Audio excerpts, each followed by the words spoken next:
Hello guys, welcome to my YouTube channel. मेरा नाम है प्रशांत और आज की इस वीडियो में हम बात करेंगे कुछ यूजलेस एक्सेसरीज के बारे में जो आपकी गाड़ी में बिल्कुल बेकार हैं। लोग बागों ने पता नहीं क्यों लगवा लेते हैं, बस ये देख के या ये सोच के कि वो उन एक्सेसरीज को लगवाने के बाद उनकी गाड़ी जो है वो कूल दिखेगी, उनकी गाड़ी जो है वो फरारी जैसी लगने लग जाएगी। बट ऐसा नहीं है, वो बेकार, वर्थलेस और यूजलेस फीचर्स हैं। तो आज एक एक करके सारे उन पॉइंट्स की बात करेंगे जो आपकी गाड़ी में आपको नहीं लगवाने चाहिए। ठीक है, तो सबसे पहला जो यूजलेस फीचर है, वो मैं यूजलेस तो नहीं कहूंगा, बट उसमें आपको थोड़ा सा ना दिमाग लगाने की जरूरत है। ठीक है, ऐसा क्यों? आप यहाँ पे फ्लोर मैट देख पा रहे हो, ठीक है, और ये फ्लोर मैट स्पेशली मेरी गाड़ी के लिए ही है और ये और किसी गाड़ी में फिट नहीं हो पाएगा।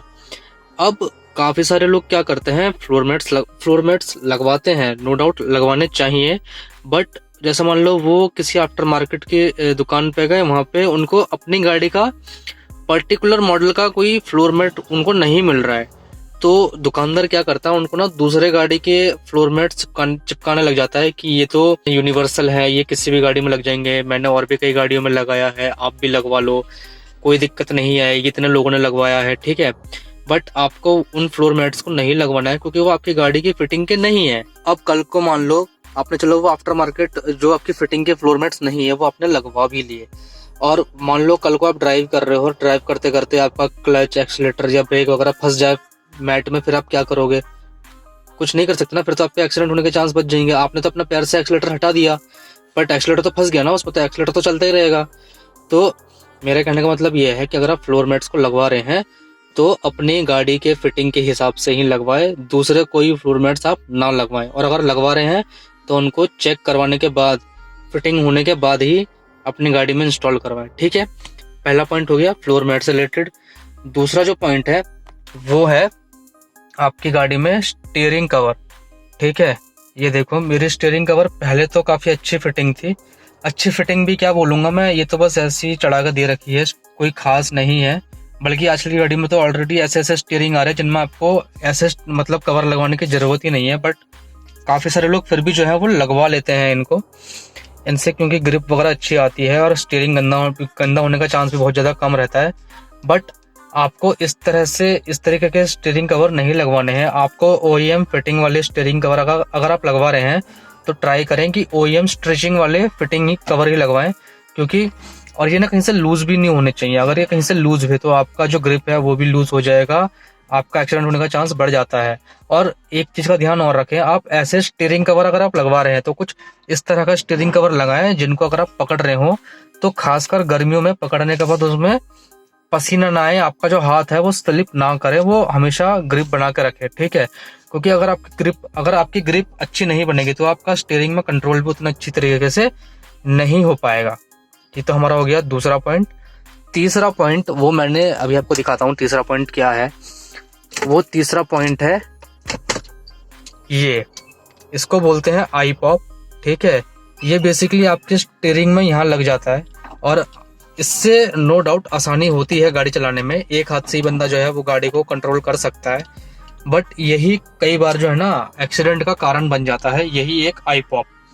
क्योंकि ये अगर आप आराम से चला रहे हैं गाड़ी तब तो कोई दिक्कत नहीं है, बट कहीं पर रश है, कहीं पे आपको जल्दी गाड़ी आगे पीछे करनी है या दाएं बाएं करनी है, तो उस टाइम पे कई बार इसने एक्सीडेंट करवाए हैं और कई बार लोगों के एक्सीडेंट हुए हैं इस आई पॉप के चक्कर में। और मान लो चलो आपको इस आई पॉप की आदत पड़ गई, बट कल को कोई नया बंदा या कोई दूसरा बंदा अगर आपकी गाड़ी चलाता है तो ये उसको काफी ज्यादा दिक्कत दे देगा, इवन ये आपको भी कई बार काफी ज्यादा दिक्कत दे देगा, ये आपके हाथों में अड़ जाते हैं। तो मेरा रिकमेंडेशन तो यही है कि आप ऐसे आई पॉप्स तो ना ही लगवाएं तो ज्यादा बेहतर है, ऐसे ही अपने गाड़ी को ग्रिप करके पकड़ के चलने, वो सबसे ज्यादा बेस्ट है। ऐसे एक्सेसरीज के ऊपर पैसा ना तो वेस्ट करें और ना अपनी जान को खतरे में डालें। ठीक है, ये हो गया हमारा तीसरा पॉइंट। इसके बाद जो हमारा चौथा पॉइंट है वो है भाई आपके सीट कवर्स। मैं ना इससे पहले ऑलरेडी एक वीडियो बना चुका हूँ जिसमें मैंने बताया था कि आपकी गाड़ी में यूजफुल जो एक्सेसरीज हैं वो कौन कौन से हैं।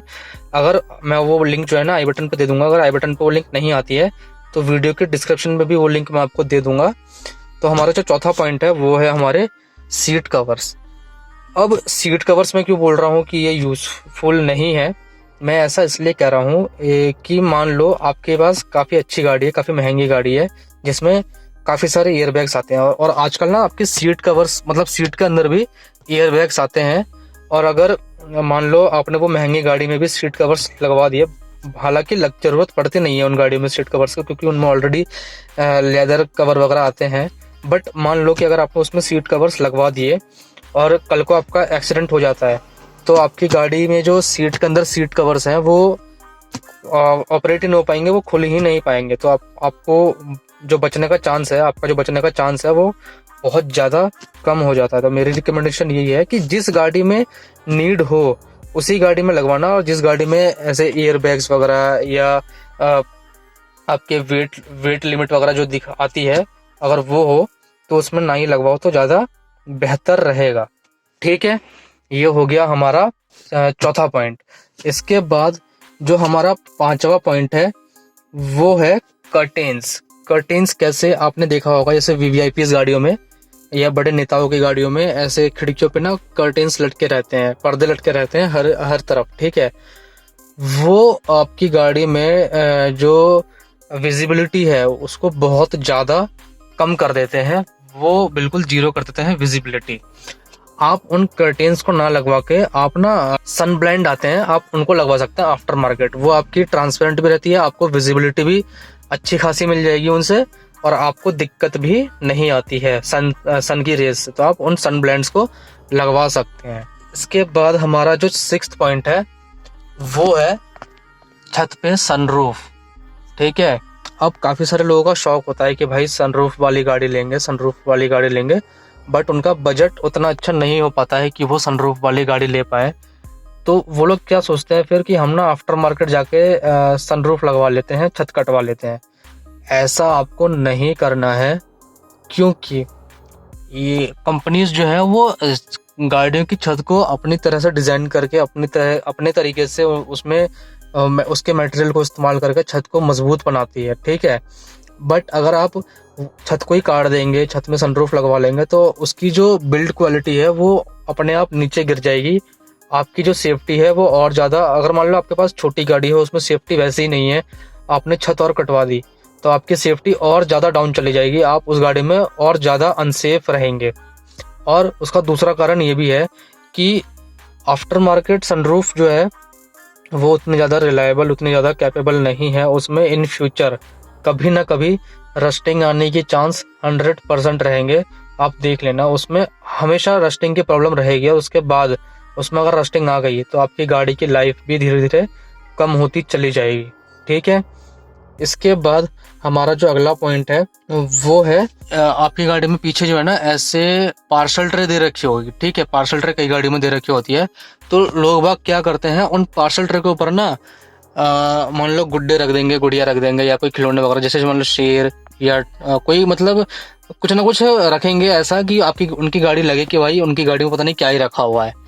बल्कि इससे फायदा कुछ होता नहीं, पता नहीं क्यों रख देते हैं उसके पीछे। उससे नुकसान एक तो ये है, उसमें कोई फायदा नहीं है। ठीक है, और दूसरा आपके IRVM से उस पीछे वाले शीशे की जो विजिबिलिटी है वो बिल्कुल जीरो हो जाएगी, क्योंकि पीछे सामान रखा हुआ है, कोई फायदा नहीं होता। पता नहीं क्यों रखते हैं लोग उसमें। कोई कभी देखो किसी की गाड़ी के पीछे शेर रखा है, किसी की गाड़ी के पीछे कोई कुछ रखा है, कहीं कोई घोड़ा रखा है, कहीं कुछ रखा है, पता नहीं क्यों रख देते हैं।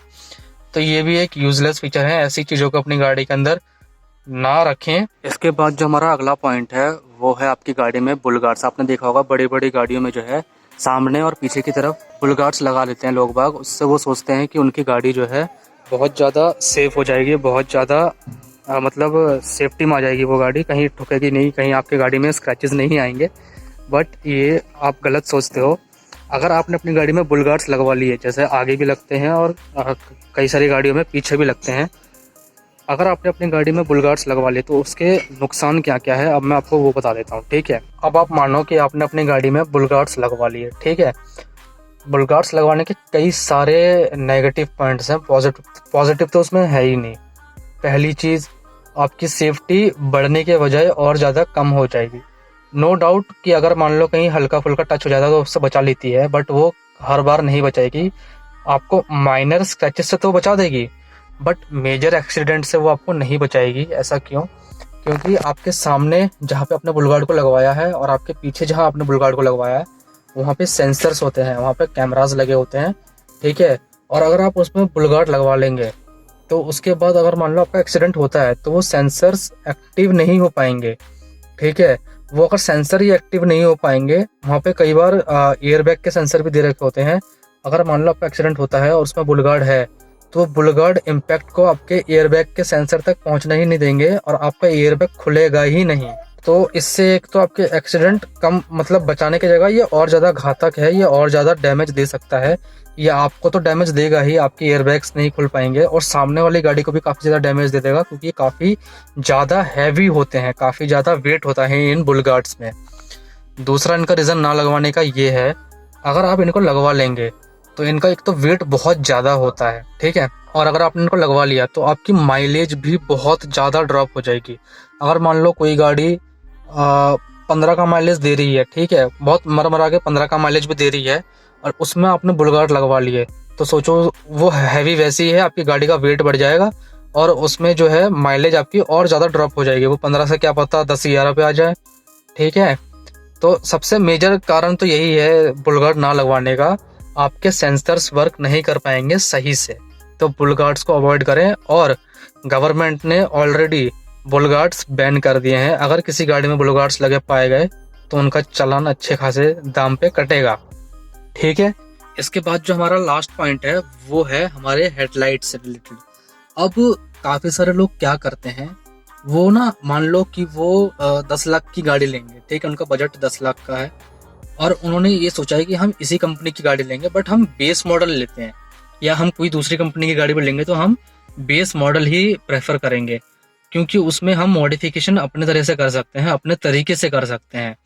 तो वो क्या सोचते हैं कि बेस मॉडल हमने ले लिया और उसमें ना तो आपको मतलब प्रोजेक्टर भी नहीं मिलते हैं, एलईडी भी नहीं मिलती है, उसमें आपको हेलोजन बल्ब मिलते हैं रिफ्लेक्टर के साथ, ठीक है। तो वो ये सोचते हैं कि मैं आफ्टर मार्केट एक्सेसरीज लगवाने जा ही रहा हूँ तो इसमें काम करता हूँ, अपना सस्ता मंदा आफ्टर मार्केट जो है प्रोजेक्टर लगवा लेता हूँ या एलईडी लगवा लेता हूँ, ठीक है। और वैसा नहीं लगवाना चाहिए। ऐसा क्यों? ऐसा इसलिए क्योंकि उनकी लाइफ नहीं होती है। अगर वो मान लो आपने उसको लगवा भी लिया, ठीक है, तो उसके बाद कई सारे लोग ना उसमें रिले चेंज नहीं करवाते हैं, अपनी गाड़ी की लाइट की वायरिंग चेंज नहीं कराते हैं, उन्हीं पुरानी वायरिंग के साथ अपनी गाड़ी में प्रोजेक्टर लगवा लेंगे, ठीक है, और एलईडी लगवा लेंगे। ऐसा क्यों? आपको जो है वायरिंग यानी कि रिले भी आपको अपनी गाड़ी में चेंज करवाने हैं।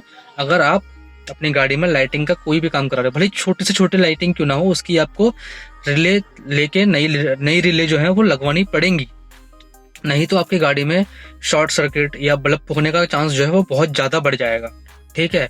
और उसमें स्पार्कलिंग भी हो सकती है, आपके तार भी कहीं ना कहीं से खराब हो सकते हैं। तो रिले भी लगवाएं। और दूसरा कारण आफ्टर मार्केट लाइट्स को ना लगवाने का, प्रोजेक्टर या एलईडी ना लगवाने का, ये भी है कि उसमें आपको मतलब वारंटी भी वाइड हो सकती है, उसमें आपको लीकेज की प्रॉब्लम भी आ सकती है, क्योंकि वो पूरा का पूरा हेड यूनिट खुलता है। हेड यूनिट खुलने के बाद ही अंदर प्रोजेक्टर इंस्टॉल हो पाते हैं, और उसके लिए उसमें जो बॉन्ड लगी होती है जो ग्लास को और हेडलाइट को चिपकाने के लिए, उसमें लीकेज के चांस भी बहुत ज्यादा बढ़ जाते हैं। कभी बरसात होगी तो आपकी गाड़ी में पानी, आपकी गाड़ी की हेडलाइट में पानी तक भर सकता है। तो आफ्टर मार्केट ऐसे काम ना करवाएं, छोटे मोटे काम ही करवाएं। मैं ऑलरेडी इन सब चीज़ों के ऊपर वीडियो बना चुका हूँ, आप चैनल पे आकर के उन सारी वीडियोस को भी चेकआउट कर सकते हैं। तो आई होप आपको आज की वीडियो इन्फॉर्मेटिव लगी होगी, इंटरेस्टिंग लगी होगी। तो आज की वीडियो देखने के लिए आपका धन्यवाद। मिलते हैं ऐसी किसी दूसरी वीडियो में, तब तक के लिए thanks for watching this video. जय हिंद।